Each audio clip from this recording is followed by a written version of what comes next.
샬롬 류 선생의 구속사 천국열차 유도수 목사님의 신구약 성경 파노라마를 낭독하는 시간입니다. 지금은 디모데전서 파노라마의 마지막 장 6장입니다. 예수 그리스도 나타나실 때까지 이 명령을 지키라. 요절은 14절.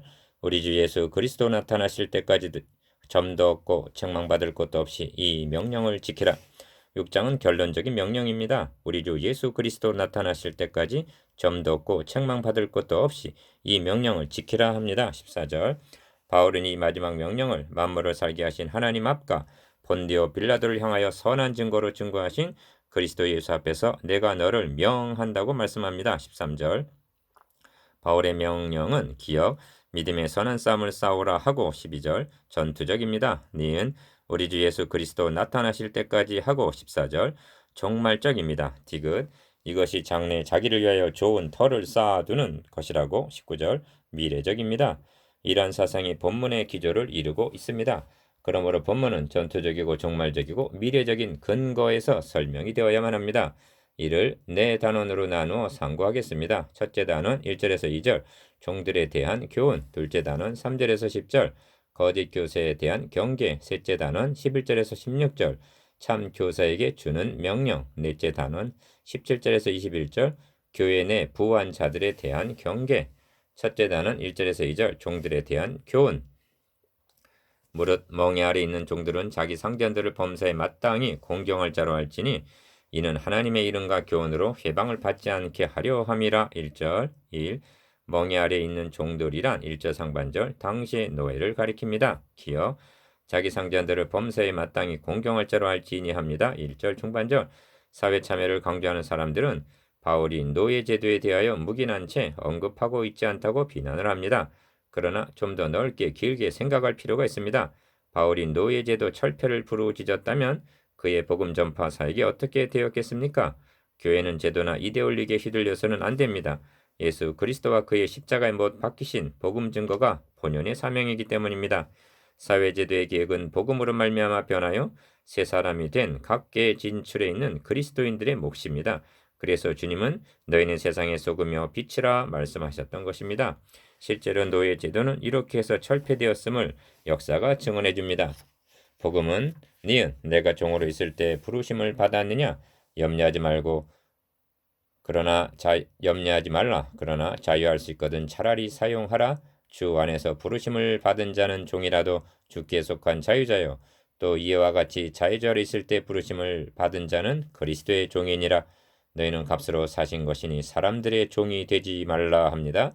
고린도전서 7장 21절에서 23절. 2. 어찌하여 종들은 상전을 공경해야만 하는가? 이는 하나님의 이름과 교훈으로 회방을 받지 않게 하려 함이라 합니다. 1절 하반절. 복음 전도자의 우선적인 관심사는 기억, 하나님의 이름입니다. 1절. 나로 하여금 하나님 아버지의 이름이 거룩히 여김을 받으옵소서. 그리고 니은 교훈, 즉 말씀으로 회방을 받지 않게 하는 일입니다.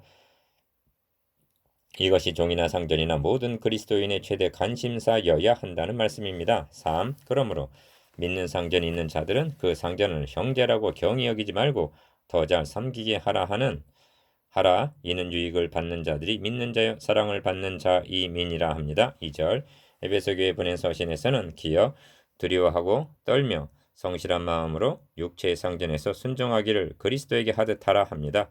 에베소서 6장 5절 두려워하고 떨며란 노예적인 공포를 말하는 것이 아닙니다. 나로 인하여 하나님 아버지의 이름과 교훈이 회방을 받으시지는 않을까 하는 경외심을 뜻합니다. 이렇게 한다면 그는 더 이상 니은 사람의 종이 아니라 그리스도의 종인 것입니다. 4. 그렇다면 멍에 아래 있는 종들에게는 무슨 소망이 있단 말인가? 기억.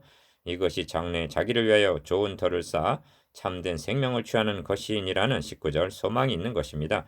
이 소망이 있기에 이러한 섬김의 삶을 살아갈 수가 있는 것입니다. 성경은 니은 이는 각 사람이 무슨 선을 행하든지 종이나 자유하는 자나 주에게 그대로 받을 줄을 알미니라 하고 에베소서 6장 8절 그의 노고를 주께서 보상하여 주신다고 말씀합니다. 이 원리는 오늘의 자유자에게도 형제들아 너희가 자유를 위하여 부르심을 입었으나 그러나 그 자유로 육체의 기회를 삼지 말고 오직 사랑으로 서로 종노릇하라 하고 갈라디아서 5장 13절 도리어 사랑의 노예가 되라는 말씀으로 적용이 됩니다.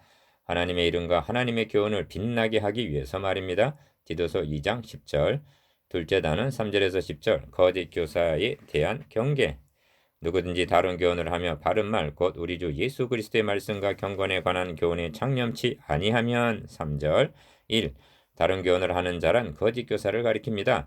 바울은 이단에 대해 이미 2번이나 경계한 바 있습니다. 1장 3절에서 11절, 4장 1절에서 5절. 서신을 마치기 전에 다시 한번 경계합니다. 목회 서신의 중요한 목적 중 하나가 이단을 경계하기 위한 것이요 다른 교훈을 가르치지 못하게 하기 위한 것이기 때문입니다. 1장 3절. 그러므로 거짓 교사에 대하여는 믿음의 선한 싸움을 싸우라 하고 전투적입니다. 12절. 2. 바울은 3절에서 다른 교훈을 말하게 되는 두 가지를 들고 말하게 되는 원인 2가지를 들고 있습니다. 이는 설교자에게 크나큰 경계가 됩니다. 첫째가 기억, 바른 말 곧 우리 주 예수 그리스도의 말씀에 3절 상반절 창념치 아니하면 다른 교훈을 말하게 된다는 것입니다. 이는 필연적입니다. 설교자는 무엇인가 전하는 사람입니다. 그런데 우리 주 예수 그리스도의 말씀 즉 복음에 창념치 아니하면 그 자리를 다른 교훈이 차지하게 되는 것입니다. 둘째로 내은 경건에 관한 교훈에 창념치 아니하면 3절 하반절 즉 목회자가 경건 생활에 실패하게 되면 거짓 목자로 전락하게 된다는 것입니다. 이를 요약하면 바른 말씀과 경건 즉 복음과 윤리입니다. 여기에 창념하느냐 아니하느냐에 따라 참과 거짓이 갈라지게 된다는 말씀입니다. 그리고 복음과 윤리는 둘이 아니고 하나입니다. 성경은 이 둘을 하나로 짝을 지어주고 있습니다. 로마서를 보십시오. 왜냐하면 1장에서 11장까지 복음, 그 다음이 그러므로 12장부터 16장까지가 윤리라는 순서로 되어 있습니다. 그리고 명심할 점은 이 로마서가 여러 편의 설교 모임이 아니라 한 편의 설교라는 사실입니다. 우리는 이단 다른 교훈하면 자신과는 무관한 남의 이야기로 여깁니다. 아닙니다. 바른 교훈, 즉 복음에 열중하지 아니하면 누구라도 거짓 교훈을 말하는 자로 전락하게 된다는 점에 경각심을 가져야만 합니다. 3. 바울은 4절에서 5절까지 해서 거짓 목자들의 특성 3가지를 말씀합니다. 첫째가 기억, 저는 교만하여 하고 4절 상반절 거짓 교사의 특성 중 교만을 첫 손에 꼽습니다. 어떤 경우라도 교만하지만 않다면 희망이 있습니다. 그러나 교만하여 아무것도 알지 못하고 변론과 언쟁을 좋아하게 되면 구제불능입니다. 4절 중반절. 두 번째 특성이 니은 마음이 부패하여지는 일입니다. 5절 상반절. 이 점을 4장 2절에서 자기 양심이 화인 맞아 외식함으로 거짓말하는 자라고 말씀한 바입니다. 그리고 부패한 마음은 세 번째로 디귿 경건을 이익의 재료로 생각하는 5절 하반절 즉 신앙을 돈 버는 도구로 생각하게 된다는 것입니다. 그들의 눈에는 교인 머리수가 돈으로만 보인다는 것입니다. 모든 이단과 돈은 불가분의 관계입니다. 이 점을 조심하라. 1. 이런 맥락에서 그러나로 시작되는 6절에서 10절까지는 3절에서 5절까지를 거울 삼아 참 목자들에게 하시는 경기라 할 수가 있습니다. 핵심적인 징계가 무엇인가? 9절에서는 기억, 부하려 하는 자들은 하고 9절 상반절, 10절에서는 돈을 사랑함이 일만하게 뿌리가 되나니 하고 10절 상반절 돈을 들고 있습니다. 니은 시험과 올마 여러 가지 어리석고 해로운 정욕에 떨어지나니 곧 사람으로 침륜과 멸망에 빠지게 하는 것이라 9절 이것을 삼하는 자들이 미혹을 받아 믿음에서 떠나 많은 근심으로써 자기를 찔렀도다 합니다. 10절 하반절 침륜과 멸망에 빠지게 하는 것 미혹을 받아 믿음에서 떠나게 하는 것이 돈 때문이라는 것입니다. 그렇게 되면 경건을 이익의 재료로 생각하게 되는 5절 거짓 목자로 타락하고 마는 것입니다. 이는 신약시대만 그러한 것이 아닙니다. 돈을 좋아하는 종교 지도자에 관해 미가 선지자는 내 백성을 유혹하는 선지자는 이에 물면 평강을 외치나 그 입에 무엇을 채워주지 아니하는 자에게는 전쟁을 준비하는도다. 그 두령은 뇌물을 위하여 재판하며 그 제사장은 삭슬 위하여 교훈하며 그 선지자는 돈을 위하여 점치면서 오히려 여호와를 의뢰하여 이르기를 여호와께서 우리 중에 계시지 아니하냐 재앙이 우리에게 임하지 아니하리라 하는도다 하고 책망했습니다.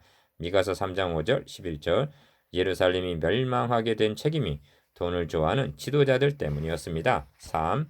그렇다면 목회자의 자세는 어떠해야만 하는가? 지족하는 마음입니다. 6절 바울은 옥중 서신에서 어떠한 형편에든지 내가 자족하기를 배웠노니 내가 비천에 처할 줄을 알고 풍부에 처할 줄도 알아. 모든 일에 배부르며 배고픔과 풍부와 궁핍에도 일체의 비결을 배웠노라 말씀합니다. 빌립보서 4장 11절에서 12절. 지족하는 마음은 어디서 오는가? 전적으로 하나님을 의뢰하고 의탁하는 믿음입니다. 디모데후서 1장 12절. 만일 지족하는 마음이 없다면 자신의 소명을 재검토해 보아야만 할 것입니다. 4. 우리가 세상에서 아무것도 가지고 온 것이 없으며 아무것도 가지고 가지 못하리니 우리가 먹을 것과 입을 것이 있는즉 족한 줄로 알 것이니라 합니다. 7절에서 8절. 이것이 종말적인 신앙관입니다. 외람된 말씀을 드려야만 하겠습니다. 한국교회 개혁의 길이 있다는 글을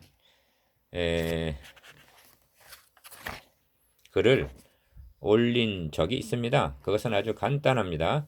봉투 안 주고 안 받기 운동을 하면 된다고 주장했습니다. 말씀을 전하는 강사들에게 봉투 안 주고 안 받기 운동을 전개하자 행사 때도 기도하고 성경 봉독하고 봉투 받는 관행을 철폐하자는 것이었습니다.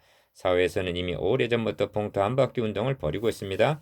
교회도 위에서부터 이렇게 한다면 말씀이 바르게 선포될 것이고 개혁의 도화선이 되리라 확신합니다.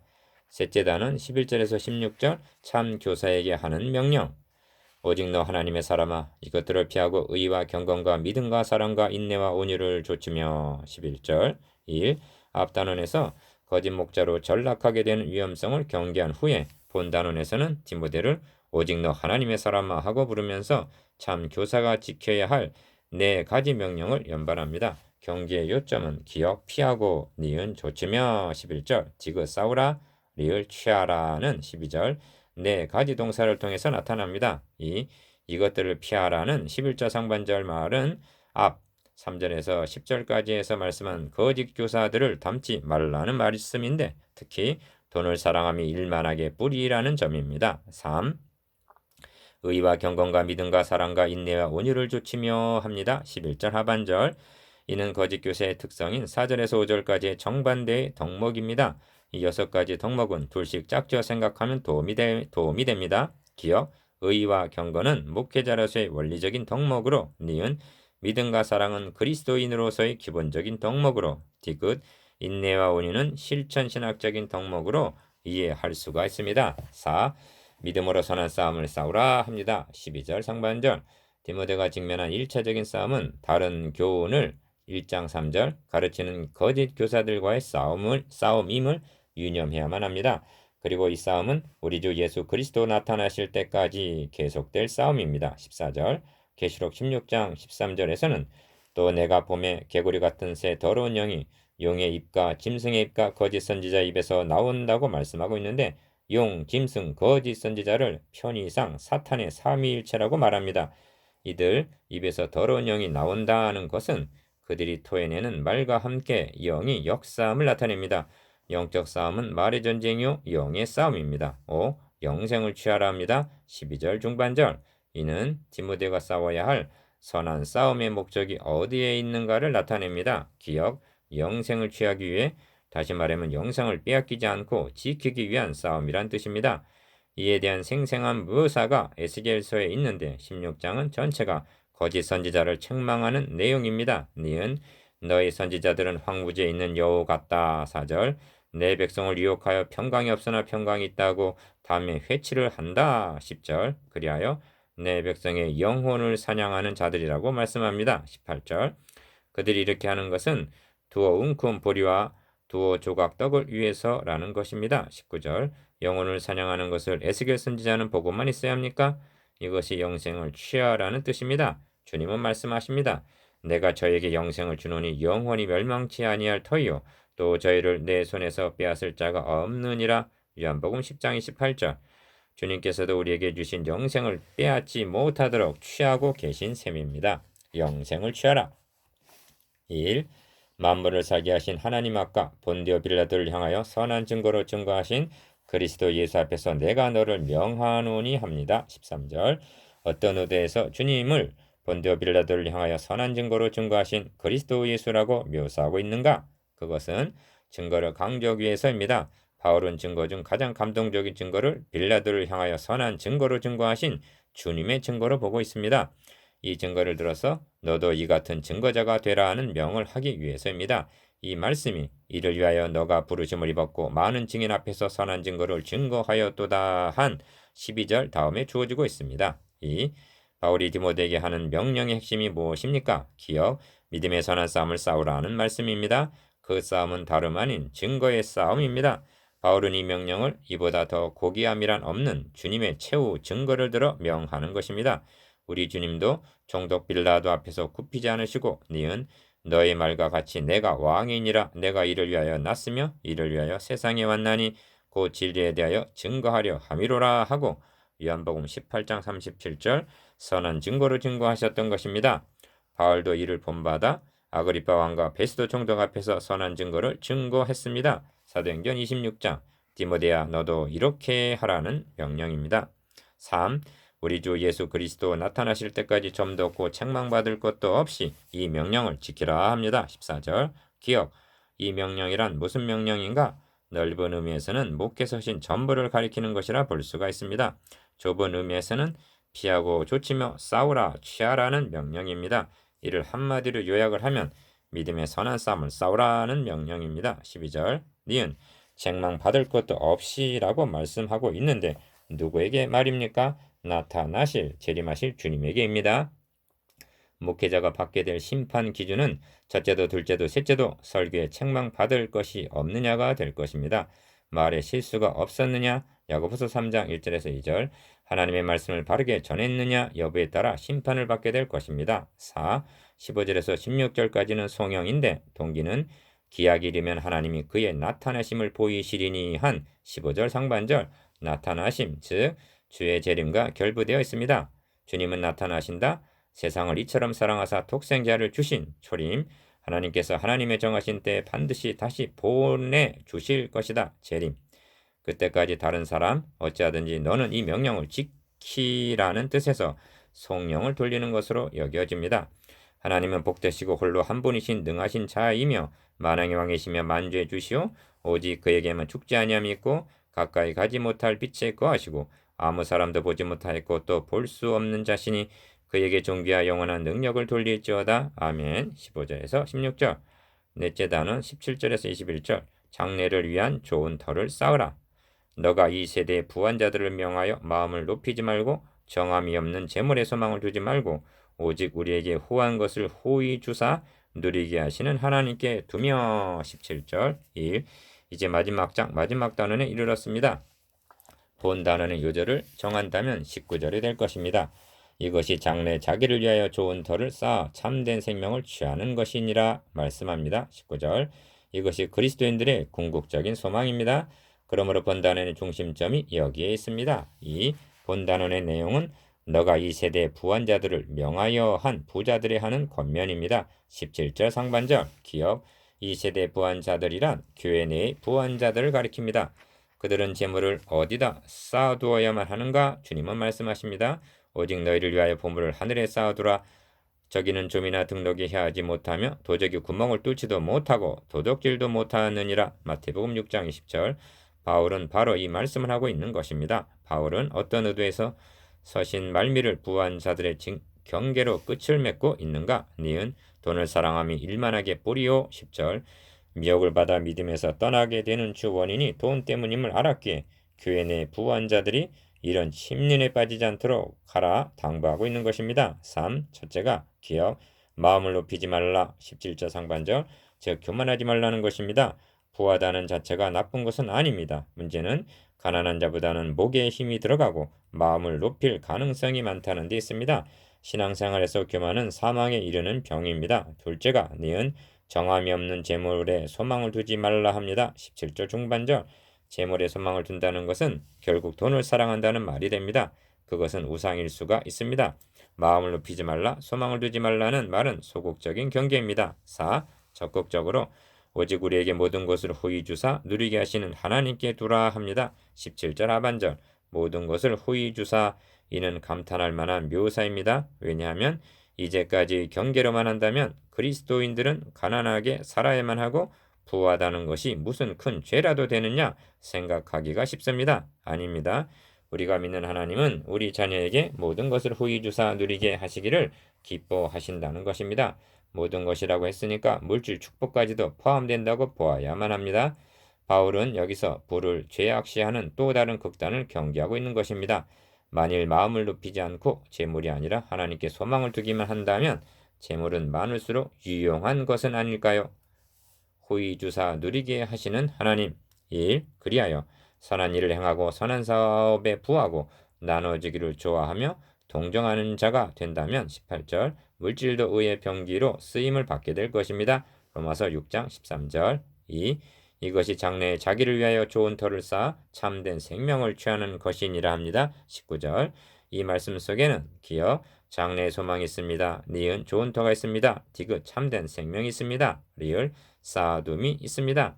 이는 부자들만의 목표가 아닙니다. 모든 그리스도인들이 사모하는 바입니다. 6. 서신을 끝마치기 전에 다시 한번 기어 디모데야 너에게 부탁한 것을 지키라. 거짓되이 일컫는 자식의 망령되고 허한 말과 변론을 피하라. 거짓되이 일컫는 자의 망령되고 허한 말과 변론을 피하라 하고 당부합니다. 어찌 디모데뿐이겠습니까? 이는 곧 디모데전서를 상고해온 우리들을 향해서 너에게 부탁한 것을 지키라는 말씀으로 다가옵니다. 디모데전서의 마지막 경고는 니은 이것을 좇는 자들이 믿음에서 벗어났느니라 한 21절 상반절 벗어난 믿음입니다. 다시 강조합니다만 구원은 믿음으로 받는 것입니다. 그 믿음은 하나님께서 자기 아들을 통해서 행해 주신 것을 믿는 믿음입니다. 이 믿음에서 벗어나면 사망입니다. 기억 하나님이 해주신 복음보다 기억 다른 것을 니은 먼저 디귿 더 많이 리을 강조하고 있지는 아니합니까? 그렇다면 믿음의 궤도를 이탈하고 있다는 위험 신호입니다.